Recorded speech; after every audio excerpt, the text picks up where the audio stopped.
Assalamualaikum warahmatullahi wabarakatuh.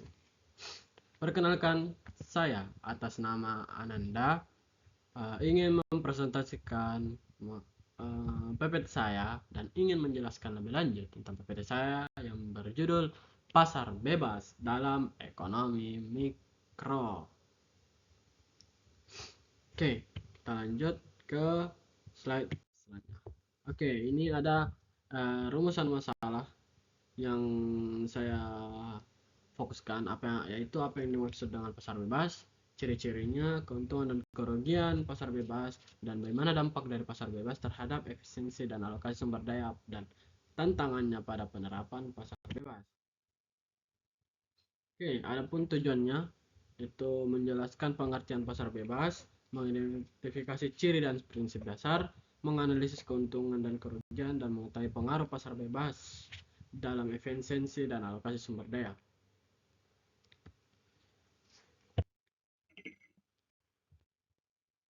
Oke.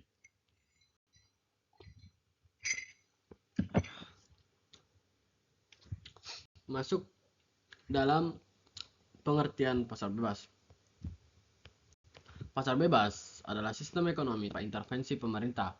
Harga barang dan jasa ditentukan oleh permintaan dan penawaran. Pelaku ekonomi bebas menentukan produksi dan konsumsi, dan pasar bebas relevan dalam hubungan konsumen dan produsen di ekonomi mikro. Oke, kita akan membahasnya lebih lanjut tentang pengertian pasar bebas ini. Jadi, pasar bebas itu adalah sistem di mana kegiatan jual beli berlangsung tanpa intervensi pemerintah. Terus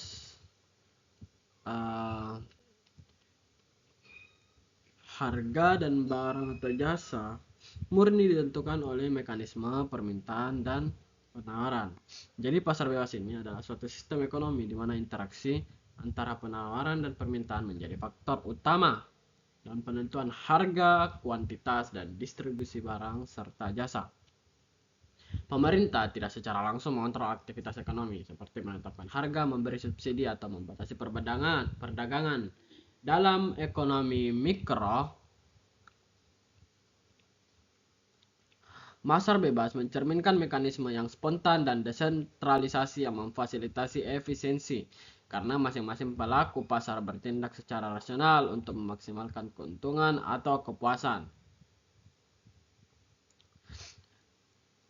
Contohnya adalah perdagangan elektronik atau e-commerce seperti Shopee atau Tokopedia, di mana penjual bebas menawarkan barangnya dengan harga tertentu dan pembeli memiliki kebebasan memilih berdasarkan preferensi kualitas dan harga. Sistem ini memungkinkan inovasi atau fleksibilitas dan pertumbuhan pasar yang cepat. Oke, kita next ke ciri-ciri pasar bebas. Nah, ini adalah ciri-ciri dari pasar bebas. Yang pertama adalah tidak adanya campur tangan pemerintah secara langsung. Oke. Yang kedua, persaingan sempurna antar pelaku pasar. Yang ketiga, kebebasan untuk masuk dan keluar pasar. Yang keempat, mobilitas bebas faktor produksi.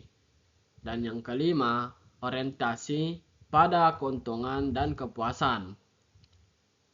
Jadi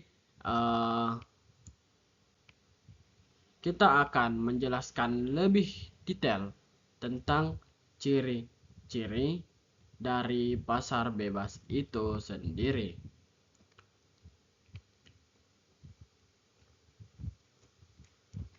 Jadi kita akan menjelaskan tentang tidak adanya campur tangan pemerintah secara langsung.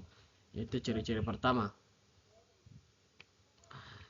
Pemerintah tidak mengendalikan harga atau jumlah produksi, misalnya tidak ada subsidi pupuk atau pembatasan ekspor impor.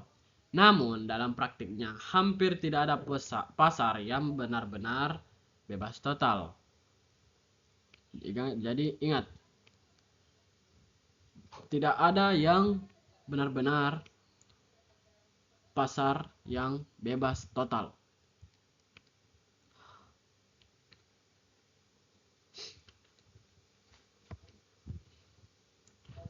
Karena tetap dibutuhkan pengawasan hukum untuk mencegah kejahatan ekonomi seperti penipuan, kartel, dan eksploitasi buruh. Dalam pasar bebas juga, peran pemerintah sangat minimal. Pemerintah tidak menetapkan harga, tidak memberikan subsidi, tidak mengatur kuota produksi, dan tidak melarang impor atau ekspor secara ketat. Semua aktivitas ekonomi diserahkan kepada mekanisme pasar. Apa tujuannya? Tujuannya adalah agar keputusan ekonomi benar-benar mencerminkan kebutuhan dan kemampuan pasar tanpa adanya distorsi dari pihak luar. Contohnya, di banyak negara dengan sistem ekonomi liberal, harga bahan makanan atau bensin bisa naik turun setiap hari berdasarkan fluktuasi pasar dunia tanpa dikendalikan oleh pemerintah. Tapi ingat, meskipun tidak ikut campur, pemerintah tetap bisa berfungsi sebagai pengawas seperti yang dijelaskan tadi agar tidak adanya kecurangan. Yang kedua, persaingan sempurna. Persaingan sempurna ini mendorong terciptanya persaingan yang sehat, yang bisa dibilang sempurna dari penjual dan pembeli yang bebas bertindak, dan tidak ada satu pelaku pun yang mampu menguasai pasar secara dominan atau secara monopolial. Dalam kondisi ini sangat mendorong efisiensi karena produsen harus terus meningkatkan kualitas dan menekan harga untuk bertahan dalam pasar.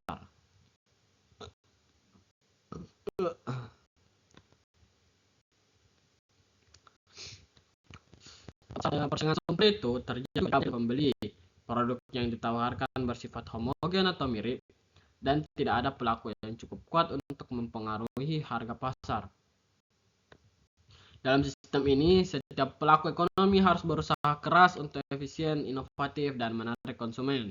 Karena tidak ada jaminan atau perlindungan dari pemerintah seperti Shopee dan Tokopedia. Ribuan penjual berhenti jual barang yang sama dengan harga berbeda. Konsumen bisa dengan mudah berpindah dari satu penjual ke penjual lain. Tapi ada catatan juga, yaitu persaingan ini dianggap sehat karena mendorong kualitas dan harga terbaik bagi konsumen.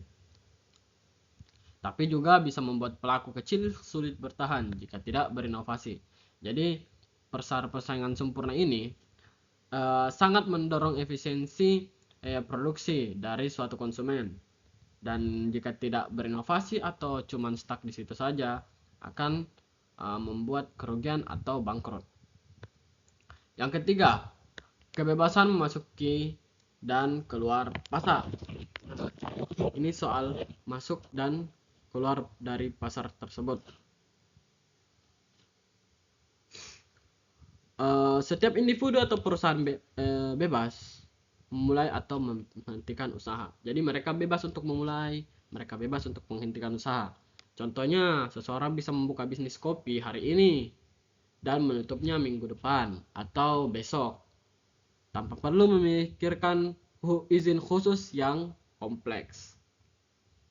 Jadi untuk masuk ke dalam pasar itu sendiri itu bebas, dan untuk keluar juga tidak ada sistem yang terlalu rumit untuk keluar dari pasar tersebut.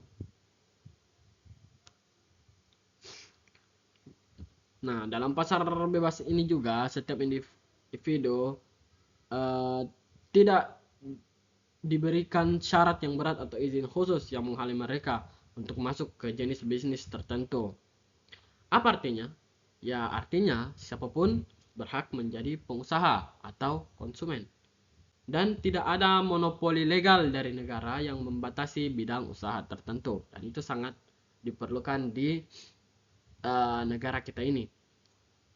Contohnya, seperti yang tadi, bisnis kopi rumahan. Contohnya seperti seseorang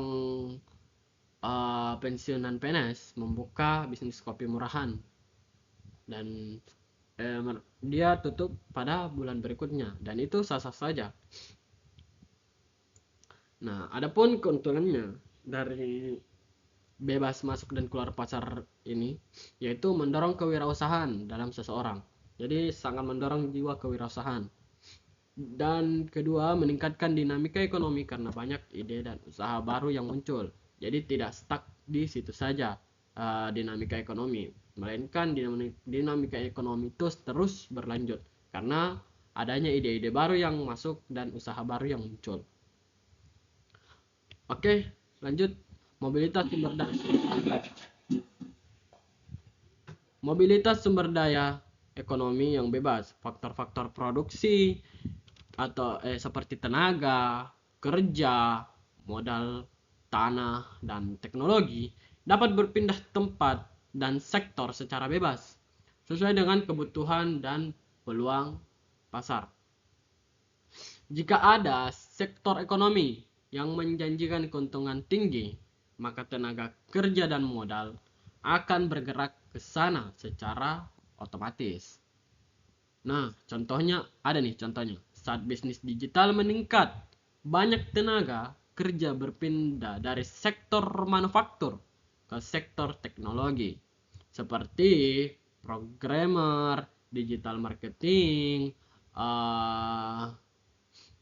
seperti kayak gamers juga masuk karena itu adalah bisnis digital. Nah, tapi di sektor mobilitas sumber daya ini ada pun kendalanya yang sangat bisa kita rasakan pada saat ini atau sangat nyata. Yang pertama adalah praktik mobilitas ini bisa terhambat oleh biaya pindah kerja, perbedaan keahlian, faktor budaya atau keluarga, dan ketimpangan akses informasi. Jadi terkadang di suatu daerah atau suatu tempat terjadi ketimpangan akses informasi. Adapun dari faktor-faktor budaya dari daerah tersebut dan perbedaan keahlian dari diri masing-masing. Jadi tidak bisa kita paksakan juga. Nah, yang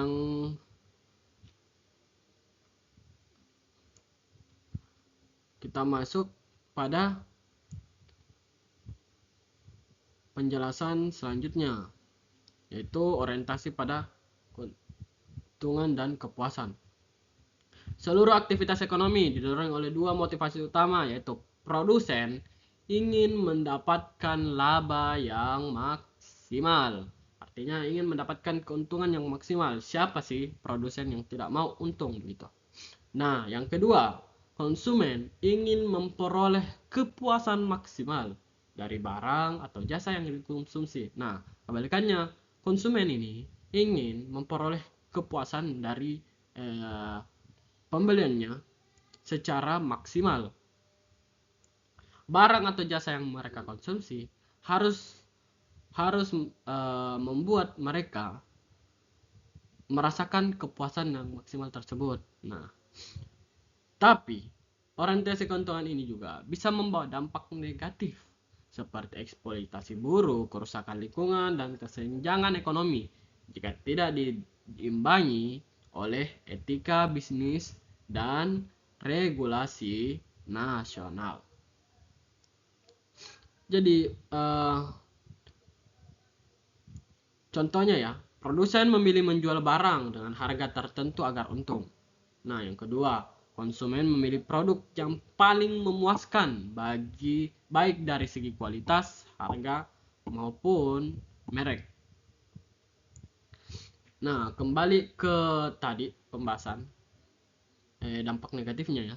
Dampak negatif itu bisa menimbulkan risiko seperti produsen yang kadang terlalu fokus kepada keuntungan hingga mengabaikan etika, keselamatan, dan lingkungan. Dan itulah yang terjadi. Terkadang orang ingin mengambil keuntungan tanpa melihat dari nilai etika, keselamatan, dan lingkungan, atau dari etika kemanusiaan seperti menggaji buruh secara murah. Oke, itu saja penjelasan dari slide ciri-ciri pasar bebas, kita ke kelebihan pasar bebas.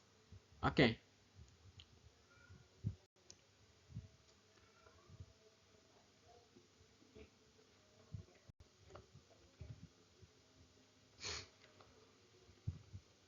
Pertama, mendorong efisiensi ekonomi. Yang kedua, meningkatkan inovasi dan kreativitas pelaku usaha. Dan ketiga, membuka akses pasar internasional yang usaha yang lebih luas.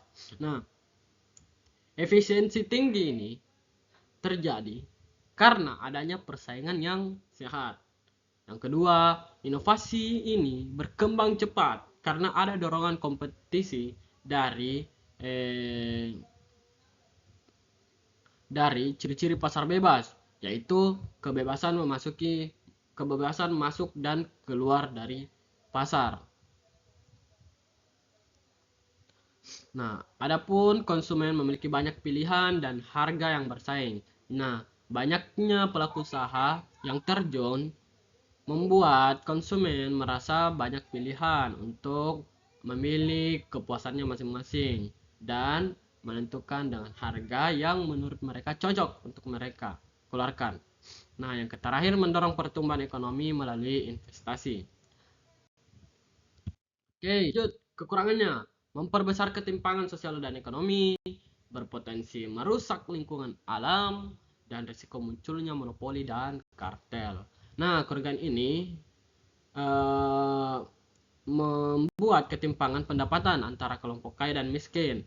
Adapun monopoli oleh perusahaan besar yang menguasai pasar dan tidak adanya jaminan terhadap sektor sosial seperti pendidikan dan kesehatan. Dan itulah yang terjadi. Terakhir adalah risiko kerusakan lingkungan karena orientasi profit atau keuntungan.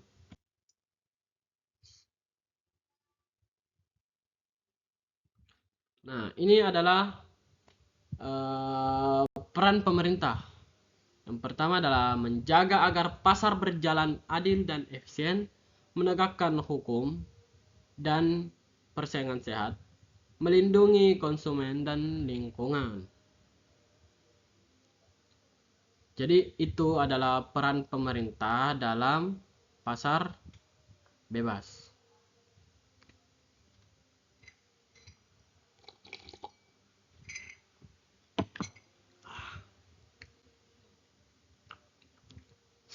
Jadi pemerintah ini bukan kita tidak perlu perannya, tapi dalam praktiknya pemerintah tetap memiliki peran yang menurut saya itu penting agar pasar tetap berjalan secara adil, efisien, dan berkelanjutan. Nah, ini adalah contohnya ya. Mereka pasar bebas itu bisa berjalan dengan baik karena adanya kepastian hukum dan keamanan. Nah, yang menciptakan hukum dan keamanan itu adalah pemerintah yang bertugas untuk menciptakan itu. Nah, contohnya Undang-Undang Perlindungan Konsumen atau penindakan terhadap penjualan barang palsu atau penipuan online.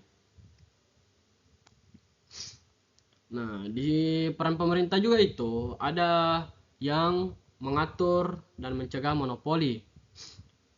Nah, pemerintah itu memang harus hadir untuk mengatur kekuatan pasar agar tidak ada pelaku ekonomi yang mendominasi dan menghambat persaingan. Contohnya, Komisi Pengawas Persaingan Usaha, ada KPPU di Indonesia yang mengawasi praktik monopoli dan kartel harga. Nah, melindungi konsumen. Nah, ini tanpa perlindungan, pelaku ekonomi kuat bisa mengeksploitasi konsumen atau membayar upah rendah pada pekerja. Nah, disinilah pemerintah berperan sebagai menentukan upah minimum, melindungi hak konsumen, dan menjamin keselamatan kerja seperti adanya BPJS Ketenagakerjaan dan BPOM yang mengawasi kualitas produk dan obat. Dan tidak kalah penting adalah menjaga lingkungan dan pembangunan berkelanjutan, yang seperti pasar bebas ini sering mengabaikan dampak lingkungan karena pelaku pasar yang hanya mengejar profit atau keuntungan. Nah, di sini pemerintah perlu membuat regulasi lingkungan, mendorong bisnis ramah lingkungan, dan memberi insentif untuk energi terbarukan. Ini adalah dampak pasar bebas di Indonesia. Positifnya adalah mendorong ekspor, investasi dan lapangan kerja. Negatifnya membanjirnya produk impor dan mengancam industri lokal. Ketergantungan pada pasar global meningkat. Nah, jadi ini adalah positifnya, yaitu mendorong ekspor dari pelaku-pelaku usaha, investasi, dan membuka lapangan kerja. Negatifnya, membanjirnya produk impor yang masuk ke dalam negara Indonesia. Nah, masuknya produk impor ini sangat mengancam industri lokal yang ada dalam negeri. Dan negara kita ini sangat bergantung pada pasar global yang sangat-sangat digemari pada saat era sekarang. Karena mungkin dari segi kualitas atau dari segi promosinya masih lebih baik pasar global. Gitu. Oke, ada studi kasus.